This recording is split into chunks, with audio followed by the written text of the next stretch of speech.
Siinä on alkupohjana, tekisi mieli sanoa, geeninen perintömme.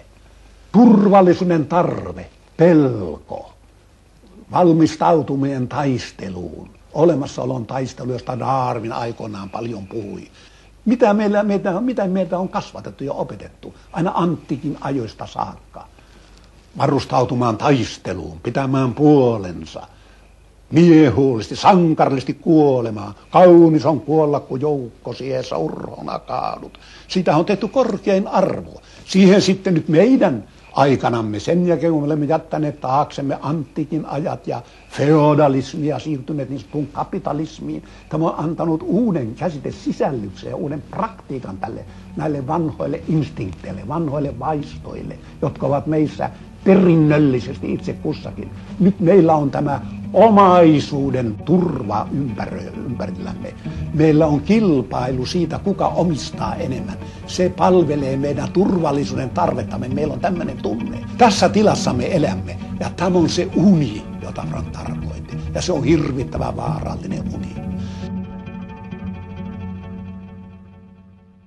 Meidät jokainen on lapsuudesta saakka hypnotisoitu, suggeroitu, ohjastettu tiettyihin ajatustottumuksiin, arvostuksiin, näkemyksiin.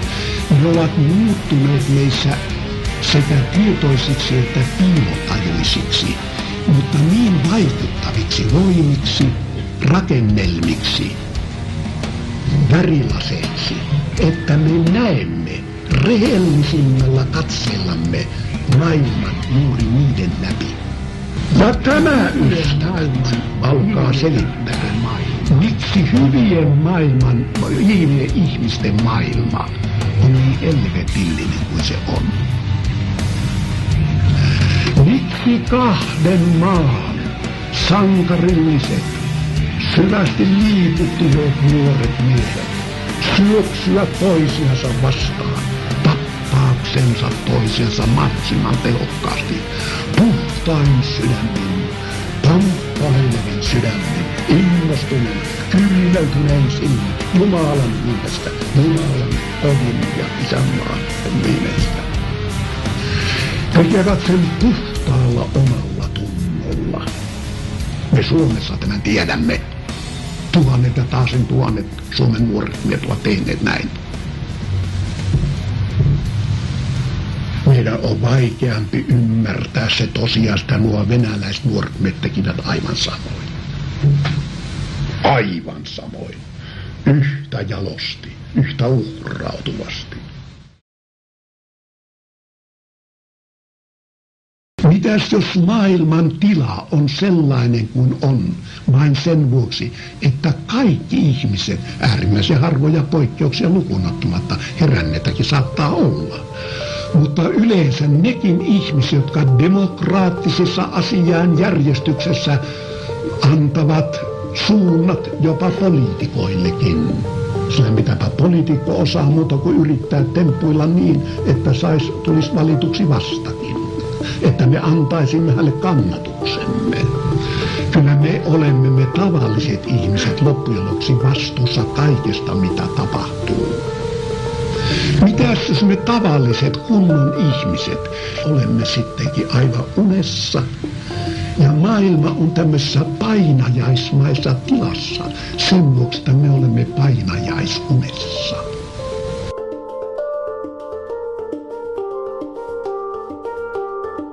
Niin kuin joku on sattuvasti sanonut, että riippuu ihmisen syntymäkohdan pituus- ja leveysasteesta, miten hän tietää ja miten hän ymmärtää elämän perustotuudet. Jos on syntynyt Intiassa, hän tietää sen toisin kuin se, joka on syntynyt Suomessa tai Amerikassa.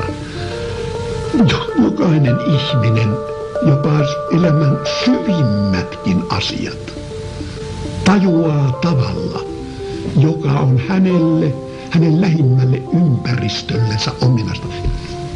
Ystävät, tämä on ensimmäinen etappi, jonka minä pyrin teidät johdattamaan.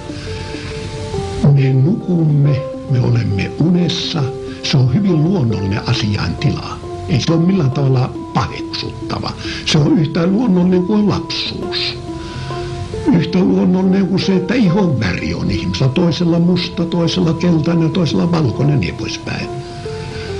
Että ihminen säätynsä ja kotinsa mukaan asennoituu elämään. Se on aivan luonnollista. Ei siinä ole sinänsä mitään pahaa ja tuommoista torjuttavaa, mutta se on nähtävä. Ja tässä ensi kerran toteutuu se Raamatun sana. Totuus on tekevä teidät vapaiksi. Nähdä jonkin asian tila, tosiasiallinen tila, sellaisena kuin se on, merkitsee vapautumista siitä tosiasiallista tilanteesta.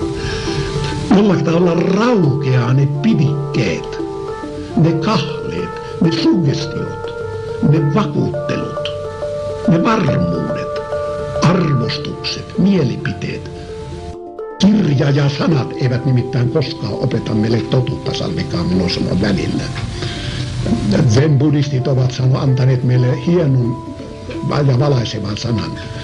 Sana on kuin sormi, joka viittaa kuuhun, mutta sormi ei ole kuu. Paremmin sitä ei voi kuvata. Ei siis kukaan voi sanoa meille sanalla totuutta, sisäistä totuutta, mutta hän voi sana-avulla viitata.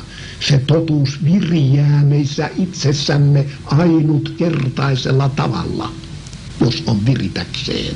Tämä sanasormen viittaus voi olla virikkeenä, opastuksena, mutta itse herääminen, se tapahtuu jokaisessa ihmisessä yksilöllisesti, ei koskaan toisen kautta.